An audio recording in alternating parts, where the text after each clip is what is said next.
You've talked about 8 years. Yeah, 8 years. Jack's 10. And so if I could get Jack to 18, that I could see what kind of man he would be. And then Emma Claire would be 2 years older. And by that time, maybe my daughter, Kate, who's 28, will have gotten married and will have given me a grandchild, because it's one of life's experiences that I really hope to have, to be able to hold that child. And, maybe that'll happen, maybe it won't, but that's her choice. But she knows what my opinion is. Yes, she knows.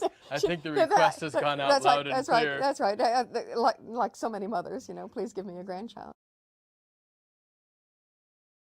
It seems that you really found the beauty throughout the journey. Yes, there are certainly parts that weren't all beautiful. I have to say. Sure. There are parts that were really just primarily pain, but in the end, you reach for the things that are going to give you comfort, the beautiful things, your children, the people that you love and care about, and also try to surround yourself with the things that make you feel better.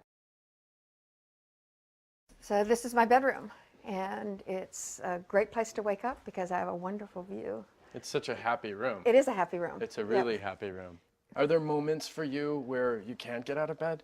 Are there days Sure. where you're in this room? And Sure, there are days when, everybody who's, I think, probably either been through what I've been through in my marriage, or been through with disease, or lost somebody they care about, have days when they, just pull the covers right back up over their heads and stay put. Yep. In some ways, it's nice for me to have cancer, because when the kids, if I'm feeling like that, the kids will come in here and just assume that I'm just feeling bad because of the chemo, even if that's really not quite the reason that I'm feeling bad. So it gives them a sort of, I guess, if cancer can be a safe place to go, emotionally, I think in some ways it might be for them. I think everybody has had those days where they cannot get out of bed, and then all of a sudden, you're important in somebody's life. Yep. Somebody's got a request. There's a Lego piece that doesn't fit. It's time to move on. Yeah, they seem like such meaningless moments, and they're the things that remind you of why you're important. I also think that some people who are moms, and some people will denigrate the job. You don't have a real job, you're a mom. And then you have a moment like that and you think, I have the best job. What do you do with that? I Do don't they know. come off the walls at some point? I guess at some point. I mean, just leaving them here right now, but... do they go in his house? Do they, if he wants them, I suppose. I have a friend who said, never have your portrait painted with somebody to whom you're not related by blood. I love that saying. What does reclaiming your life mean to you right now? Part of what I want to do is sort of reclaim my story. It belongs to me and to my children, who have to live with whomever their mother is. Part of the reason I wrote the book originally was also to give my children a different perspective on it. I knew I was going to die at some point before I wanted to, and I wanted them to not think of me as victim. I don't want to be. I'm not a victim. I never want to be perceived that way.